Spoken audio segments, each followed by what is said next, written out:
I'm a little bit late today. I'm actually very late today because it was freaking chaos. You see, in the morning, I normally have a routine, a very, very specific routine that I follow that primes me for through the day so that I can maximize my time during the day.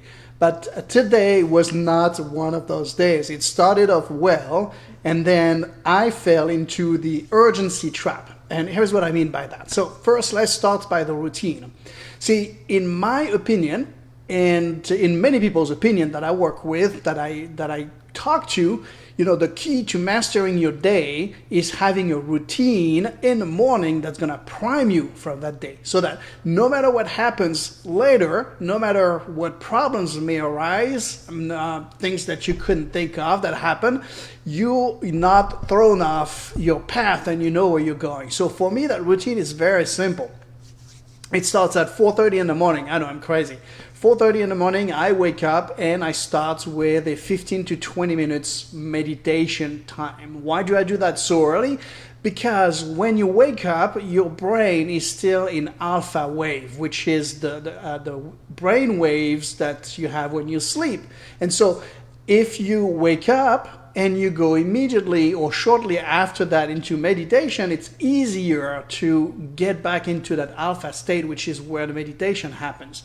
Meditation is important to me because it creates that space for me to be. It stops everything, it primes me for the day.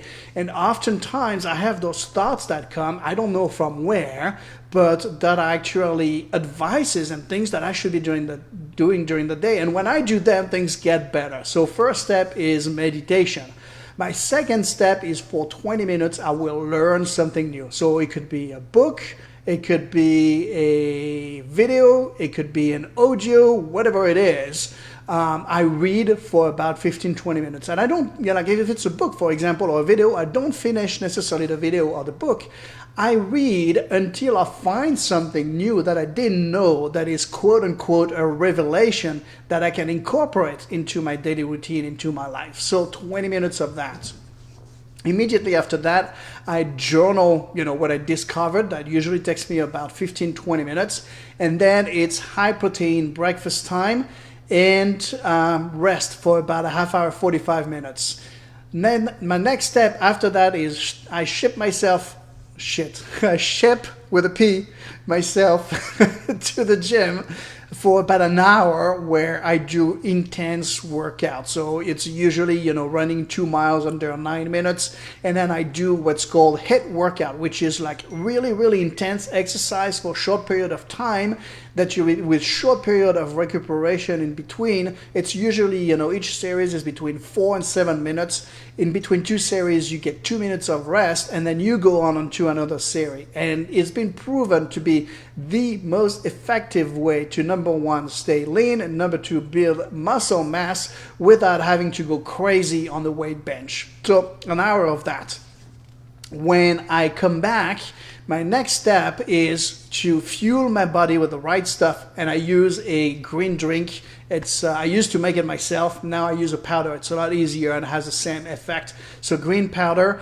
And next step after that is for me to get into gratitude. And the way I do that is I express gratitude to two people who are really important to me. They could be my family, it could be outside of family, but expressing gratitude.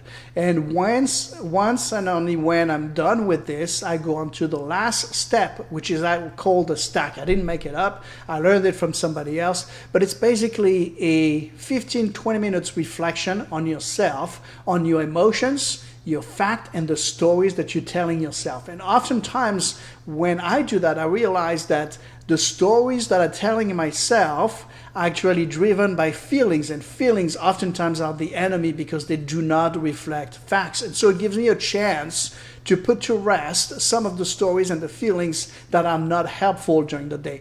And then once I am done with all that, this is when my day can start. And every time I do it, I can tell you I feel a huge difference throughout the day.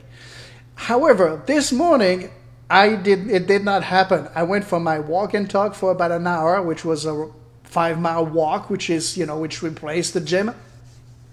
And I made the mistake of sitting at the computer and starting typing, answering emails, taking care of urgent quote unquote documents that needed to be sent, and so on and so on.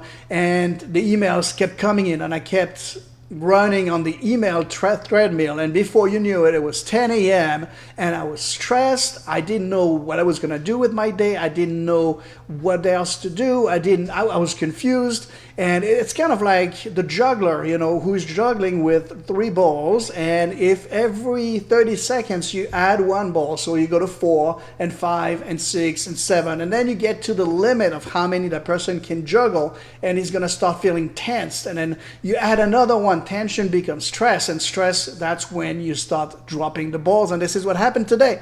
It was absolute chaos. And so why am I sharing that with you?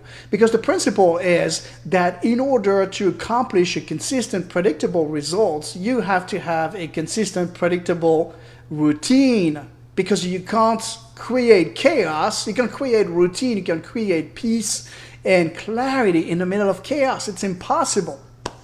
And this is the exact same principle that I apply with the simple approach to sell home.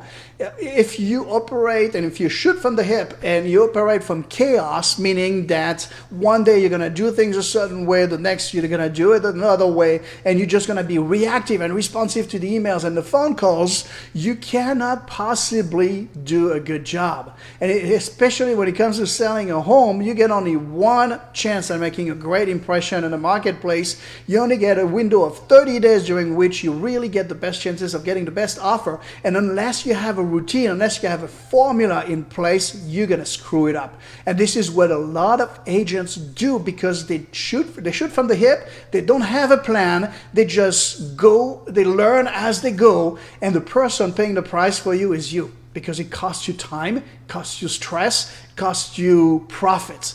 And it oftentimes ends up in what I call a Frankenstein sale, meaning that it's alive, but man, it is ugly. And so this is why I use the 4-step approach that I often talk about, and that you can find on my website on 4stepswholesaling.com. This is where the simple approach is explained, and this is where you have a chance to try it. And I promise you, you won't be disappointed. So that was my live for today. I know I'm way late. I know it was chaos. I'm hoping tomorrow will be a lot better. But still, I encourage you to go to 4stepswholesaling.com if you're thinking about selling your home. And if maximum profit, low stress, and quick result is really what you want, then 4stepswholesaling.com is the place you should go right now. I'll see you tomorrow. Cheers.